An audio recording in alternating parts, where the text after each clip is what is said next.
And so I'm forecasting that to you. And sometimes we just need, I need to grow. There's been a couple things we've had to take people out of a role because they don't have our heart. Welcome to the Maverick Entrepreneur Podcast, where business success meets personal purpose. Here we empower entrepreneurs to strike that perfect balance between massive growth and unwavering values. Dive deep into strategies, inspirations, and stories that ensure you set your foundation in faith and don't compromise your family on your ascent to the top. All right, well, I'm excited to jump into this interview with Dr. Brian Reiswig. And for those of you who don't know, our family and marriage counselors or counselor for a long time now, coming up on a decade. And I know we wouldn't be to the level of communication we are at. I mean, we're next level communicators Next now, level. We just right? have at least 17 levels left. But yeah. Wow. Okay. I was just trying to enjoy the moment in that moment. And now I feel overwhelmed. Well, after last episode, I realized we have some work to do. Well, yeah, but this marriage is work. Yes. But it's worth the work. It's good.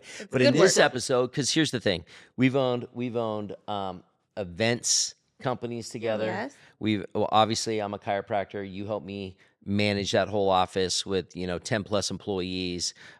We've owned restaurants together with lots of employees. A business with the friend who ditched you.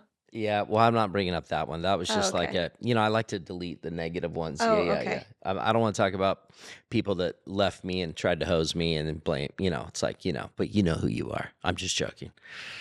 Maybe there's some healing that needs to happen right there. Yeah. Right, we change direction here. Yeah. But no, what I want to do is talk about, we've managed a lot of people.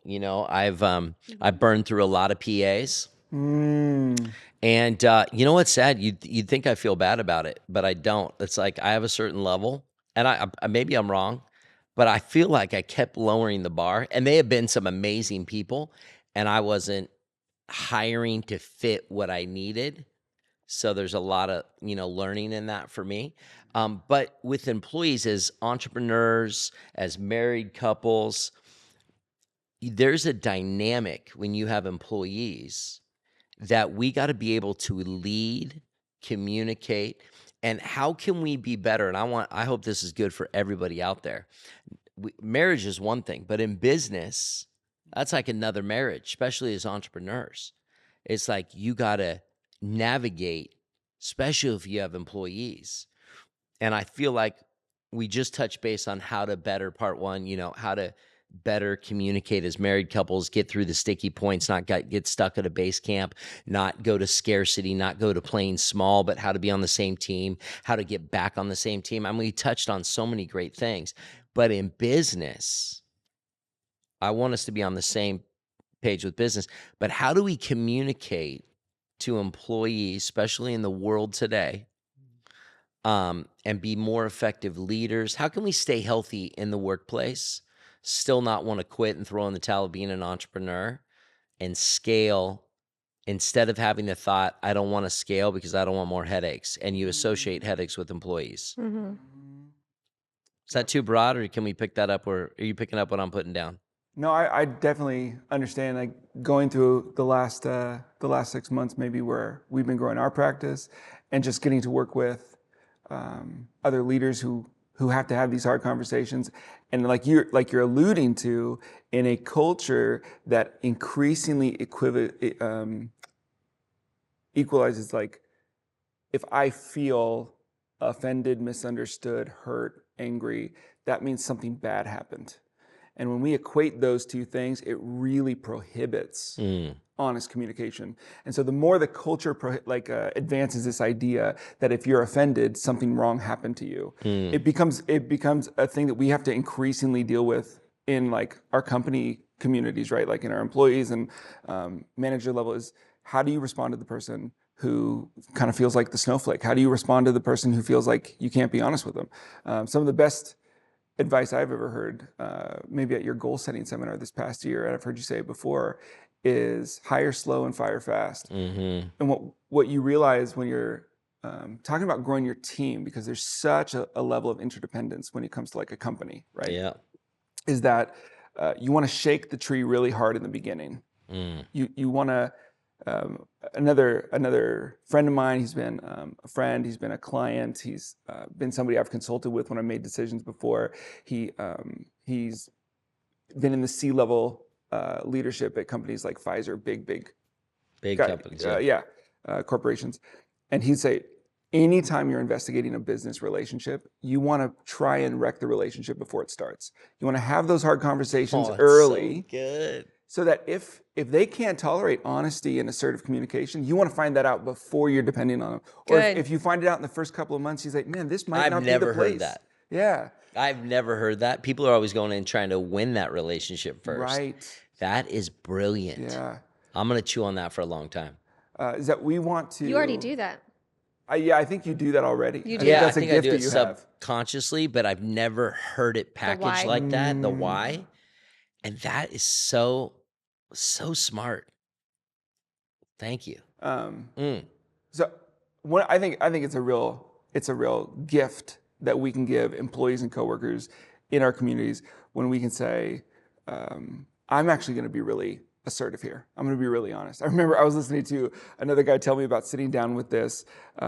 He was trying to build some capital for a company he wanted to launch. So he's in probably a Series 1 capital.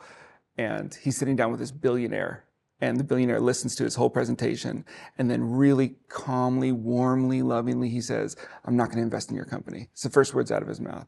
And my friend was just like knocked over. It was so direct, he didn't know what to do with it. And the more the investor went on to say, here's some real strengths that I see you have. I don't think this is for me or whatever. I think we're so malaccustomed, we're so unused to people just being really direct. Yeah. That it's part of the culture that we create. If I tiptoe around people, I'm going to create a culture of fragility and offense. I am the worst tiptoer. You're bad at tiptoeing. Oh yeah, I don't know. That's a gift. Oh. Be a bad tiptoer. Now, obviously, we don't want to be a jerk. No, I'm not a stomper. I'm just not good at tiptoeing, especially... I like talking about elephants in the room, but it's amazing how sensitive, and we're talking level 1 stuff. There's some things you need to be sensitive to. And I'm not putting these frames on, but I was like, we got to be able to address mistakes because I know a lot of people right now that don't address mistakes with their employees because they're afraid of a reaction. How are you going to get a company better, or how are you going to help that person? Like, they laid an egg. They dropped a ball. Sorry doesn't cut it. How many sorries do you want? Like, I know sorry, they mean it. But if you don't coach them, teach them, lead them, you are going to keep getting eggs on your face. And so it's amazing how many entrepreneurs are missing the gap. This is really what I hope we go for. Between you got to be able to, okay, thank you for saying sorry, but we still got to talk about it. Otherwise, it's amazing how many people get used to saying sorry, and they think that is the goal. Like, to hear sorry, like, I'm grateful for the sorry, but that doesn't change anything. You will train wreck my business if I get any more sorries. You're dropping balls, and the question is, how do I help you, train you, lead you to think better? But I can tell you, most entrepreneurs are too afraid to have that conversation. My question to you is why, and how do I help them take them? If you don't have that, there's no getting healing, or that person's going to get stuck and they're going to be okay because the sting's going to go away. They just go, yeah, sorry. And I even can tell now, when they definitely go, yeah, sorry. They don't give a rip. They're just saying sorry for the sake of saying sorry. Well, then you'd be fired. Yeah, but you can't just go to find a new employee and invest time, money, resources. Why wouldn't you'll do the same thing? Because it's the entrepreneur's pattern. There's the next person that's going to drop a ball at some point, and if you don't train them, so it's a recurring thing of our problem. This person just needs to be led different, to think different. So how do we bridge that gap and help that communication? Probably the first thing you have to address is what you named is, I'm afraid to do it. Why am I afraid to do it? Am I afraid because I think if I correct you, you'll leave? Fear of loss. I'm fear of loss. Am I afraid to because I actually am really frustrated with you. And in my head silently, I don't say this out loud, in my head silently, like, man, this guy's lazy or this person's this or that. If I view you that way, assertive communication is not going to be safe because most people have heard this before, right? When we talk about the report of any communication, we're talking about the verbal data. Like, hey, I need you to do this differently, or I need you to improve this. That's the verbal information is what we call the report. The command of any communication is everything else, is the tone of voice, the body language, the facial expression. 80 to 90% of communication is command. 80 to 90% is my presence. And so if I'm correcting somebody that needs to be corrected, but I really am frustrated with them, I don't actually believe in them, I think, man, it's like lazy or entitled, or I have this bad view of them, that's gonna leak out, and it's gonna form a relationship where they protect themselves, or they polarize against our correction. So the first thing is, can I genuinely do the internal work where I see this person as somebody who's growing, somebody who has potential. I believe in them, I am for them.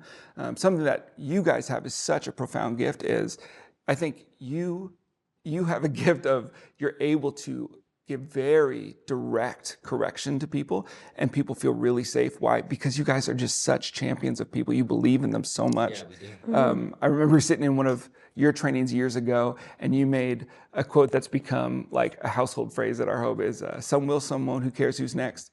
And I remember when you said that, I kind of tensed up because I loved it, but I'm like, ooh, I don't know how Sarah's going to hear that comment. It could sound insensitive. It could sound brusque, right? And Sarah leaned over. She's like, "That's so good." And I know why that landed as such a healthy thing is because of who you are, Dr. Matt. It landed because Dr. Matt is for people. Yeah. If our company is not where you're going to thrive, I don't want you to plan here. I want you to find where you're going to thrive. Yeah. I tell that people, even in the church world, it's so funny. Like, our thing is, if you don't want to be at our campus, and I say this, I said, I don't want you here. Like, we're one church. This vibe might not be, I want you to go. How long do you want the runway? As short as possible. Did you replace yourself, leave it better than you found it? Like, this Sunday, because the longer you make someone stay, they don't want to be there subconsciously. So subconsciously, they're already gone mentally. Yeah. Why would you want them in your company, at your church, on the leadership role? It's like, let me help you find a way out and bless you, because you don't want to be here. Don't feel, and I just look, or if I see there's a gap, I'll be like, yeah, let's build up here. Let me help you. Let's do it. But my goal is, they are already checked out. I don't want them to stay, because they will then create a ripple effect of checked out, and I don't want to reproduce that checked out. Same in business.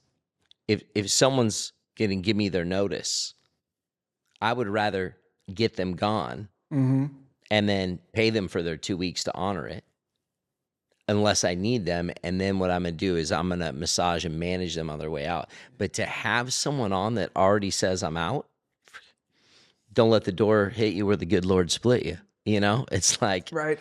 Yeah. So we think, where does it start? I would say probably the most important starting place is to check in with, where am I coming from? Is it scary to me? Is the fear scarcity? Fear of loss. Is the fear, I don't want to say this because I can actually tell that I don't have a positive view of you. And so I'm like, you're not going to, I'm afraid this is going to come out hard. Do you have someone else do that then? Do what? Oh, no. Yes, that might be the right answer if you can't reset. But I think the best thing you can do is reset, like return to a place where I can actually have a generous, positive view of this person. Remind yourself that they are struggling, they're growing, this is a growth area, that they have potential, that this isn't who they are, right? Renew the way that you view the person. And if you can't do that, then go have somebody else. I've sent my wife in before. I just feel like she's got such a skill set. Yeah. Well, when do you decide that you're on a growth journey with somebody, and then the growth journey is like not growing fast enough? Or it's plateaued. This is a great thing I'd love for you to answer, because it's seasons. The person that took me to X amount in business is not growing themselves to go to the next level. So we're outpacing them. And if they don't want to grow, you can't make anybody grow. You're creating a gap. What is the best way to, would you say, manage that relationship where you let them know they are not meeting their expectations? Is there some little hacks or tricks that we can communicate better? Like, how do we help level people up or level them out the door? Yeah. But it's their decision. Honest and early Honest and early. always beats anything later. So I want to give Honest and early. as Oh. much feedback about where I'm at. Hey, I've noticed X, Y, and Z. This is how I see us moving forward. Does that resonate with you? Because if that isn't how you see our growth or how you want to live your life or whatever, that's okay. This is where is that where you want to go to? So I let them know really early and really assertively, these are my expectations. Yeah. And if that doesn't work for you, that's fine. And if you can start with the checkpoint we said before, I want to return to a really generous view of you. One of the ways that we do that is with really good boundaries with our employees, right? If my expectations of you are boundaries. So if you violate my boundary, you come to work late or you do poor quality work, you're violating my boundary. The way I protect my view of you is I go to you and I let you know, hey, this is what I need in this position. Does that feel like something you can do? I really believe in you. Because by protecting the boundary, we actually protect our ability to view them really generously. Yeah. When That's good. I Wow. ignore the boundary, resentment is it's actually a healthy byproduct. That's what you don't want. Right. I don't want to resent them. No. The longer I ignore it, And the I don't want more them to resent me. tension- And they will, because they'll be able to feel it. Yeah. You know, the eggshells start to accumulate. So, And then you just smash them with a hammer. and I think Wow. that's usually Very where aggressive. once we've ignored a conversation because it feels difficult, we Yeah. actually infuse it with power. By avoiding something, we Yeah. actually give that topic power, and 100%, Mikala. Yeah, and you're the trying to do longer something opposite, but you gave it power. You're Exact- trying to avoid it, but you gave it power. I want to rob it from power, so I don't want to have that conversation, but I actually infuse it with power. Wow. And then what happens is eventually your nervous system does something it's designed to do, is that the longer I ignore something, the more anger I feel. And there's a signal, it's an emotional signal that overrides the avoidance, and I finally speak up when I get angry enough. And so it comes out big. And that's actually a healthy nervous system. The problem isn't the anger. The problem is I ignored the boundary a long time ago. Yeah. And you can, and then as the entrepreneur, overseer, whatever, having the conversation, you can actually take ownership and say, I've ignored this for too long. Boom. And here's what I'm seeing. And now I'm upset about it. And then reestablish the relationship or the. That's so good. You take responsibility for the charge in the room. Like, you know what? I'm realizing I actually should have brought this up a long time ago. I'm sorry about that. Yeah, that's great. Let's deal with this. That's so My good. new rule at my office now is every 90 days, and unfortunately, no one else tracks it, so I had to start tracking it. I'm doing 90-day reviews with everybody in their first year. Wow. And then what I decided, I'm going to start the new year off with the review and expectation therapy and end the year on how we did after they've been with me for a year. I just figured out I have to do it because communication is key, and I'm letting things go too long is what I found. Well, you talk about creep. Yeah, creep. So things just Not a creep. naturally They just go to chaos. go. Creep. They creep away from. Yeah. You could have a little comment here, and then all spending.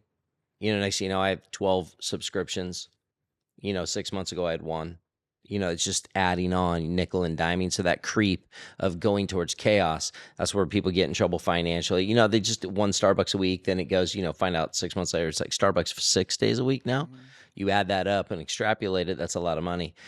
So I have to look at orders in my office every month now to see where we're getting creep, where we're getting sloppy, and there is some, you find it every time. But the same with, I remember my mom, I went home, she was working for Del Webb at the time, and I saw this book on the counter, and I read it in one afternoon, and it was Who Moved My Cheese? And I go, Ken Blanchard. this is such bull crap. I said, Mom, who gave this to you? And I knew. She goes, oh, they gave it to us at work. I said, yep, change is coming. They're just prepping your mind. Oh, wow. And I said, this to me is a little passive aggressive. Has there been any conversations, anything? She goes, no, they just really want us to read this book, and we're going to start really doing some training and development. I said, okay, well, if they do the training and development, I'm pumped, and they start off with this. That's good. But I think I had a little spiritual insight on it. I said, I think something's coming. Sure enough, a week later, they had a big meeting. And then they laid out, and 50% of all the employees got laid off, all the real estate. I mean, it's amazing. They just wanted you to read this book so it make you feel better. I'm like, that's so passive That's a aggressive. coward move. Hey, I'm going to leave this book for you. Read it and tell me what you think next week. Boom. So you can't hold anything against me. Yeah, did that pill go down easier? You know, it's like, Yeah. but I do think like The Speed of Trust is a great book. I think that's Covey. The Third Alternative. So it's about a win, and the third alternative. What could be a win for you, a win for me, a win for us? Wow. That's really good. And then expectation therapy.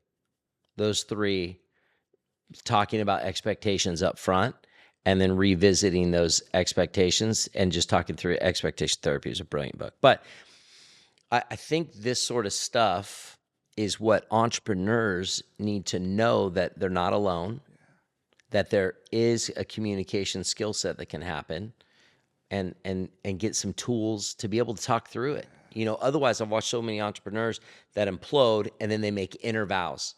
And the inner vows are, I don't want any more employees, especially in California. It's like too painful.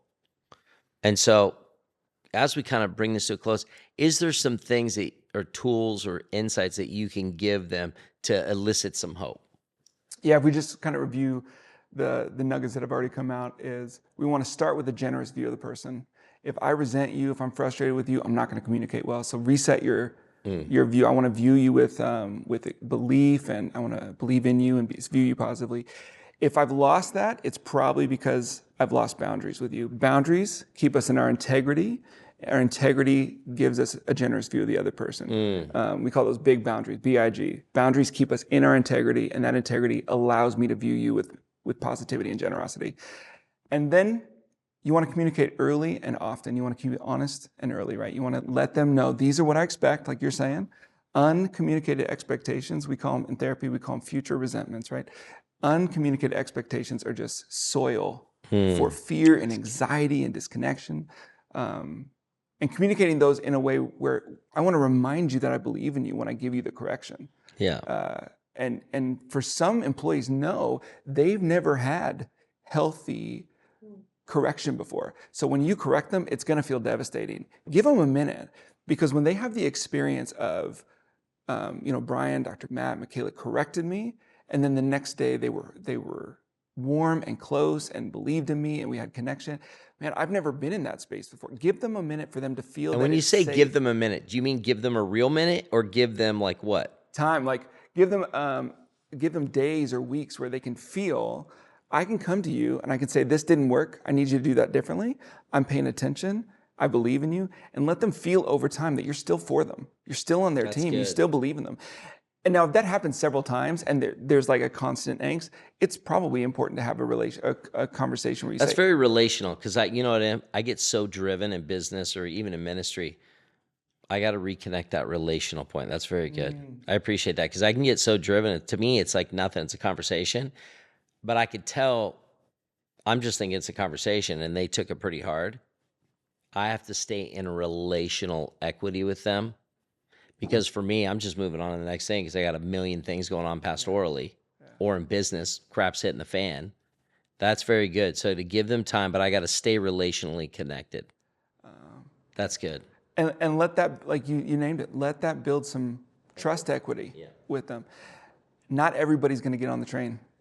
And I go back to your wisdom. We want to hire slow and fire fast. Not everybody is right for your place. That's why we got train stations. You can't operate in that scarcity. You can't operate in the fear that the right person isn't out there. If you do, you're actually breeding that anxious environment, that anxious culture. Yeah. Culture's everything. We got to breed healthy culture, healthy environment. And if you have someone toxic coming in to change it, you got to get rid of it. Get rid of it. Protect the culture. Protect the culture. Okay. I think that's why Awake and Thrive so much. We really guard the culture. We don't put people in that just have a gift on their life.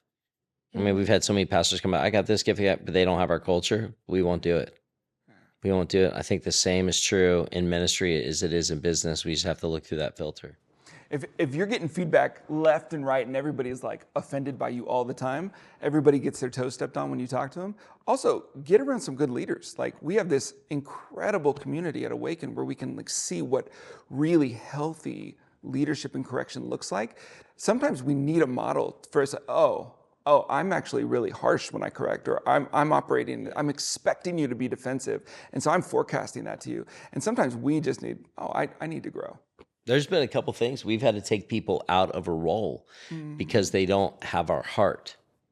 They're just like executors for us, but we realized they didn't have our heart. And that was very, very, very hard, because you're taking someone out of a ministry position and then you're trying to tell them, like, you're amazing people.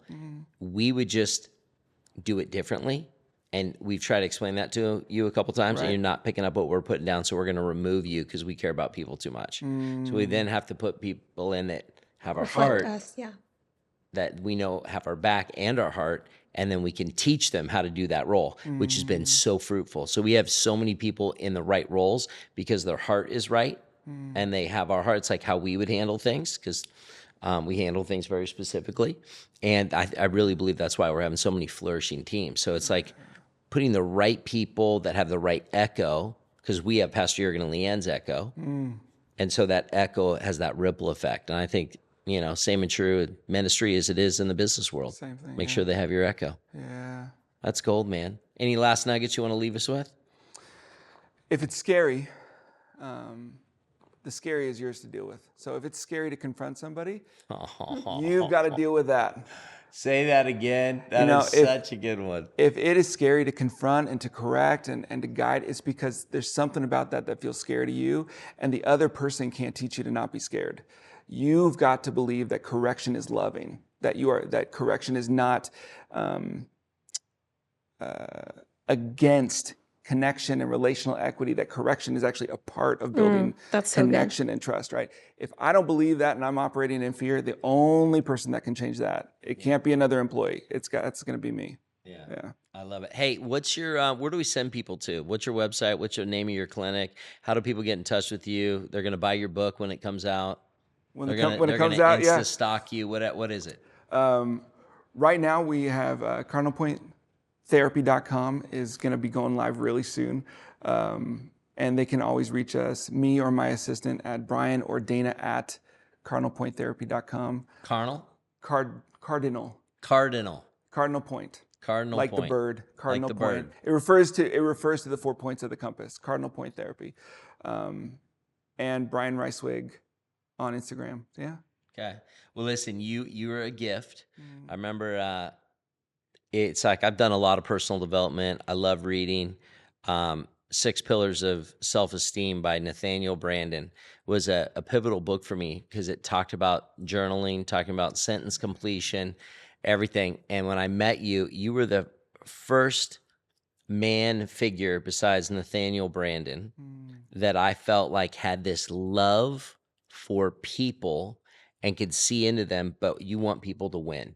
And I think that's a gift that's on your life, and I'm grateful for it. That's why I believe that, you're worth the wait, and worth the drive, and investing into yourself is the greatest thing as entrepreneurs, as married couples, that we can do. The investment into your marriage, into your personal development is huge, and too many people don't know the value of it. So thank you for being that resource. 3 books coming. You've been prophesied over. I'm just getting it out here on video now, so we know. 3 smoking books, pen to paper. They're already written in your spirits, or pen to paper. And so stay tuned for that. And I would say, when you see him on Dr. Phil, but I realize that's so small thinking. I apologize that they're gonna be coming to you like the next Dr. Phil. You know when what I mean? Dr. Phil's on my show, right? Yeah, he's gonna be on your show. That's right. Exactly. Dr. Phil, you need to see my friend Brian Rice. I received that. He needs to help you navigate some situations. So anyways, thank you for being part of this tribe and this family, and it's gonna be awesome. So You're awesome. You're Thank awesome. you.